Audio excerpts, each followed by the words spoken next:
Hello everybody and welcome to the shop. This is kind of a continuation video of my craft show preparation. You've already seen the video about disassembling pins. I showed you how I took some pins that just weren't quite up to par and some pins that another turner had made, disassembled them, and I have them ready now to make into new pins. I've assigned them kits and they are ready to be prepared to turn. That's what I'm going to be doing in this video. I'm going to show you my preparation steps for all the blanks I have lined up here on my counter. Obviously I'm not going to show you every single cut and every single tube that I drill, but I'll kind of give you a brief overview and we'll go through the whole process together. The way I like to prepare is I'll bring a blank over to my table and I'll record what I've got. Slim line,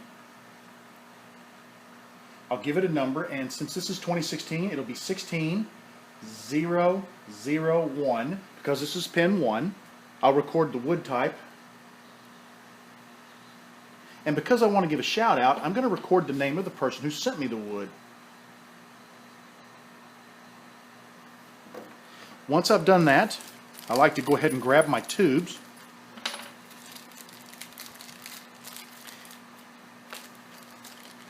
Being that this is a slim line, the tubes are exactly the same length, so I can just use a single tube for measurement. I'll leave about 1/8 of an inch at the end, or actually about 1/16 of an inch at the end. I'll mark my tube length. I'll mark the second tube length. I'll draw a line like this, and this signifies that these two pieces go together, so this will be where the center band of my pin is. This will be your nib and your cap, and I'll go ahead and mark this 16001. 16001, and I mark it like this because I can keep track of it. The other thing I'll do is 16001. Now we've got our tubes, so let's take our tubes, and while we've got them out, let's go ahead and rough them up to help the glue stick to them.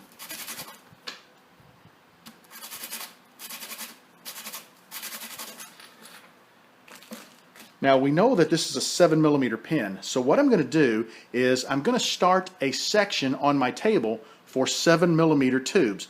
Every pin that uses a 7mm tube will be put together. That way when it comes time to drill, I can drill every 7mm pin, then I can switch a bit to say 8mm and drill all my 8mm pins. At this point, I'm going to go ahead and put this away. We'll come back in a minute after we've got everything laid out, and I'll do my cuts, and then we'll go to the drill press. Well, it took a little while, but I finally got all my blanks laid out and taken care of. Each one of them is given a number, and then I mark the type of pin kit it is, the type of wood, and the person who gave me the wood. In this section here, all the way over to this laminate, these are all 7mm kits. Each one of them will be drilled out to 7mm. Back in the back over there, those are 8mm. They are seam rippers.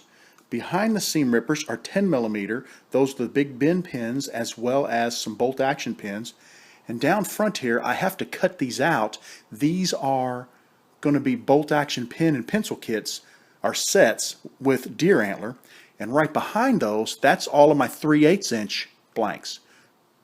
The next step is, if you'll notice, you take a quick look, you can see every one of them is marked. They've got their number on them, they've got the lines drawn on them, so I know where to cut them. Next up, I'm going to take each of these over to my table, and I'm going to get them cut to length. And once they're cut to length, we'll come back, show them to you again, and then we'll move on to the next step, which will be drilling. I'm all set up here at my old manual miter saw. I really like this saw because it makes such a fine cut, and the kerf is so thin. What I'm going to do now is just start cutting all of my blanks and get them to the right sizes. I've marked each one of them with the tubes, so all I have to do now, there are lines, all I have to do now is make the cuts.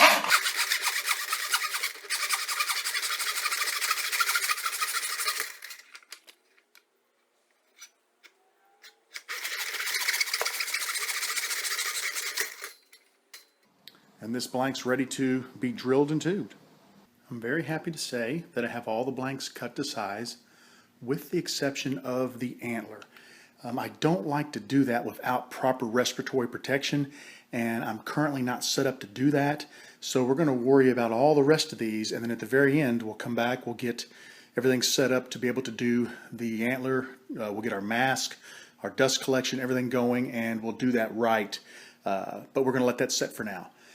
Next step, and it's going to have to be tomorrow because I am absolutely worn out, is to take all of these blanks to the drill press and get them drilled out for tubes. We'll get the tubes glued in, and then we're going to be just about ready to start turning. I'm ready to start drilling my blanks for tubes, and I'll start off with a 7mm bit and drill every single 7mm blank that I have. And then over here on my work table, I've put some cardboard. Each one of these pins or each one of these blanks has a number on it, so I'll be able to very easily get it back with the kit it goes to. But I'm going to take the sets of blanks, lay them over there on that table, and that's where I'll glue them up. Once they've dried, I'll move them all back to their associated kits, and then we'll turn. Right before I cut my blank, I drew a line down the center.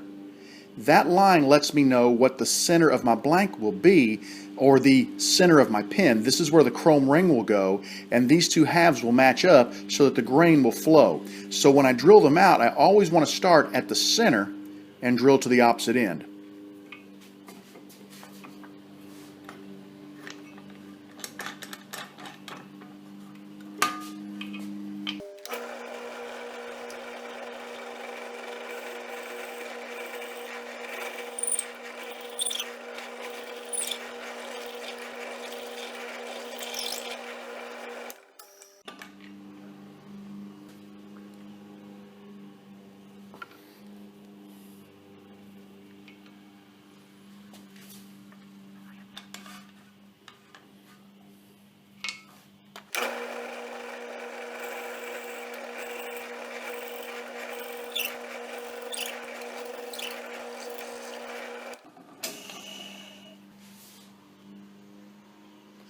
While I'm drilling, I always like to clear the bit often because if you don't, the shavings will pack into the flights of the bit, and I know that's not the proper term for those, but I've lost the proper term at the moment, and they'll pack in there, and as they heat, they'll swell, and it can cause your blank to explode, or it can cause the hole to be wallowed out in the blank, and you don't want that because you want a nice tight fit with your tube. The other thing you want to pay attention to is this bit. Now, it is relatively hot, and all I did was drill 2 little blanks. You don't want to use a hot bit. You want to give it time to cool, so I'll pause for a little bit, let this cool, and then I'll come back and drill the next blank. I just finished up with all the 7mm kits, and a couple of things I want to point out. Remember I told you that the center line, I like to drill or start drilling from the center line. That way if I get off a little bit, I still get a nice matchup in the center and it doesn't matter. I went ahead and inserted my tubes after drilling, and I always like to glue my tubes in at the center line as well. That way they're flat and flush in the center, so I get a nice fit, and I don't mind if I have to barrel trim off the end a little bit because that doesn't have to match anything. So I always do that. I've got them all laid out. You can see the tubes are in them, ready to be drilled. That'll make, glued. That'll make gluing nice and quick. And I also decided over here on the right to make a couple. This will be a pen and pencil set. This will be a pen and pencil set. This one started out to be a pen and pencil set of the modified style, but I cut the blank too short, so I went ahead and it's over on the other end, and I trimmed it up just to make a standard click pencil or mechanical pencil out of it. One other thing I'm doing is as I'm drilling these out, I'm saving my shavings. Quite often I get asked by people, hey, what do you do with your shavings? I'd like to take them and mix them with some resin and make a pen blank. Well, at the end of this project, if there's someone who is interested in these filings from drilling out my pens or from the shavings from cutting them all on the hand miter saw, I'd be willing to send those to you, and you can mold them into a pen and hopefully it'll be something really cool because there's all kinds of wild stuff in there, and I'd even be willing to send you a list of what all woods went in there so you would know, what the composition of this is. So if someone's interested in that, let me know. It'll be first come, first serve, and I'll ship them out to you. I have a total of 59 items that I'll be making. Now, not all 59 will go to the show. There are a couple of these that are going to be gifts. I'm not going to get into that right now. All that I have left, there are several, 1, 2, 3, 4, there are 4, 5, 6, 7 pins that are already drilled out and tubed and ready to go. Some of them I bought with tubes in them. Some of them were blanks that I had tubed a while back and just didn't put together. And beyond that, I have my antler. There are 2, 4, 6, 7, 8 of the pins that are going to require antler. I am going to buy more pins at the end of the month, more kits, and make quite a few more antler pins because they are extremely popular. I don't like to make the antler pins because I have to wear the respirator and it's hot and I have to have the dust collector. So many things that over and above what I do on a normal pin. So I'm going to wait until I have all of my kits before I do my cutting and drilling on those. I may show you that separately when I get around to it. So I'm going to break out the glue and get all these glued up, and we'll move on to barrel trimming. Making good progress. I'm really happy. I'm ready to glue the tubes into my blanks. Now there's nothing really fancy here. You do want to make sure that your tubes are scuffed up, and I went ahead and pre-scuffed all of my tubes whenever I assigned a blank to each kit. That way they were ready to go. So all I'm going to have to do is apply the CA glue, slide these into the wood, and set them aside to dry. I do have my activator handy, however I don't really plan on using it. Normally I'll use the activator if I want to take something straight to the lathe. I've got so many to do that there's going to be plenty of time for them to dry, so this is only in the event of an emergency. I do have an insertion tool, but quite honestly I don't know that I'll need it, but it's handy just in case. So I'm going to show you how I glue this one blank, and then we'll shut the camera off and I'll get the rest of them glued up.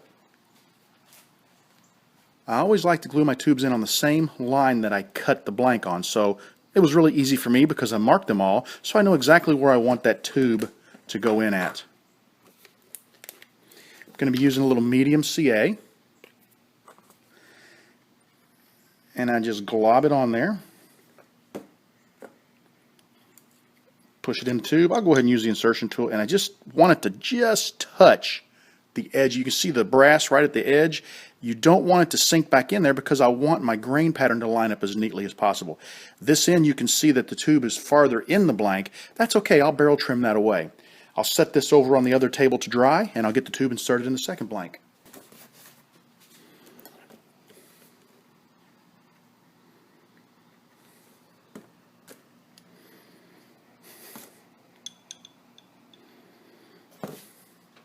Since I'm not using the accelerator, excess CA glue is going to run out of the ends of the tubes, and that's going to cause the tubes to stick to whatever I lay them on. So be sure to use some disposable cardboard.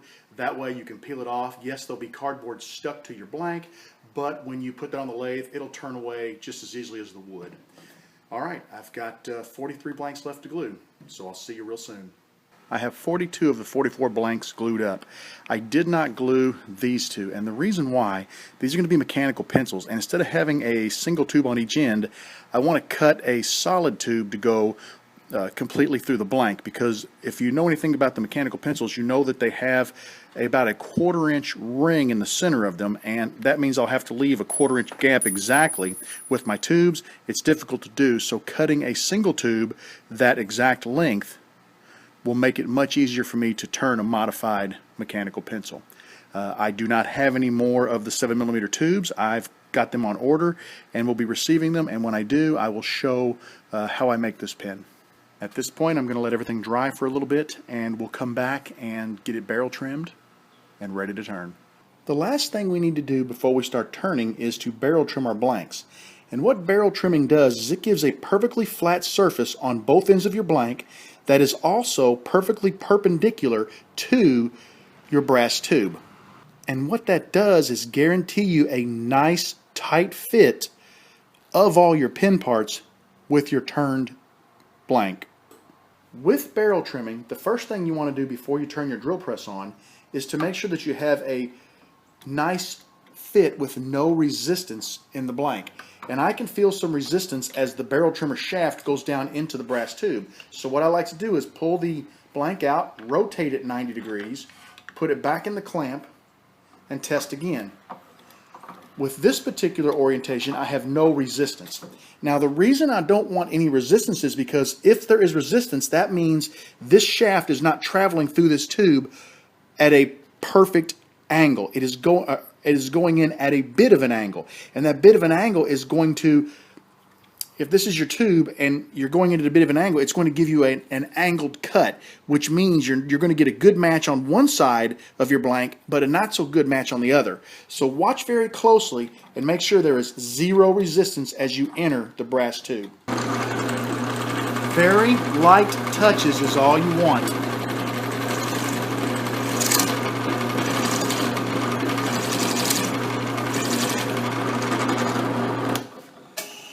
Do not bring the barrel trimmer down and start hogging out on your blank. If you do, if there is the slightest catch, it will just tear the wood apart, and you don't want that. And you can see I've got a really nice flat surface. You make sure your barrel trimmer gets a chance to clean the wood and make it flat. And that surface, because there was no resistance, is perfectly perpendicular to my tube, which means I'm going to have the best possible fit that I can get with my pin components. And now our pin blank is ready to be turned. What we're going to do now is go ahead and put it back with its pin kit, and we'll barrel trim the rest of our blanks, and when we're done, we'll be ready to start turning. I've got all of my blanks barrel trimmed. Pretty well, they're ready to head to the lathe. There were a couple of small problems, nothing major. Let me show you what I'm talking about. Here are the problem children. Nothing too major. These right here, I barrel trimmed a little too far down, so there's a tiny lip of the tube left. I'll just take a tiny file that down flat. These will be fine. They're all slimline pins. This herringbone one, you can see there's some pieces missing right there. I'm going to have to kind of clean that up a little bit. I'm not sure what to do yet, but I'll figure it out. That is a burl, and what's happened is I wasn't able to get the tubes all the way in. I started pushing them in, and they grabbed like crazy. So I'm going to have to file them down and add a second piece of tube on the back end. This one here did the same thing. As the tube's going in, it just grabbed. So I've got a spare tube that I'll plug into the back end, then I'll trim them both off. On these two, you can see I got a little piece of blue lead there, a little piece of purple there. I just need to glue the lead back in, nothing major there. And on these, each of them's missing a little chip. They are actually the first four are all slimline, so I'll fix those chips. And then I'll trim them down or barrel trim them down just a tiny bit farther. They're slimline pins, so I can kind of adjust a little bit. If I make them a little smaller, it won't hurt anything. This one back here is going to be a seam ripper, and I've just got some chew out there, but I'm going to work on that. That shouldn't be a problem. It's just spalted, so it kind of tears a little bit. I'll use a little bit of CA glue on there and fix it up. So all of these need to be corrected. I'll probably do a separate video and show you the corrections I make on each of them to prepare them to turn. Wow, was that ever a lot of work preparing those blanks. And truthfully, I'm not done. I still got these few here that I'll have to work on. Hopefully this weekend, I think what I'll do is start turning and get a majority of these turned, and possibly during the week next week or after they're all turned, I'll come back, doctor these, and get them on the lathe and get them turned. I'm probably not going to show, well, I'm definitely not going to show turning each and every one of those because it would take forever. What I think I'm going to do is show you a picture of the blank pre-turned, tell you who it's from, give that shout out. Then I'm going to turn it, and I'll put a side-by-side photo of here's the blank from whoever, and here's the pin I made. There are a few of them that are specialty that I actually will probably do a turning video, an individual turning video on them. I'll deal with that kind of as it comes. At this point, I just really want to end this video. It got a little bit long, but I want to kind of show you what it took. Thank you so much for hanging out with me. I want you to know that you are always welcome in my shop. Come back and see me again real soon. Have a great evening, everybody.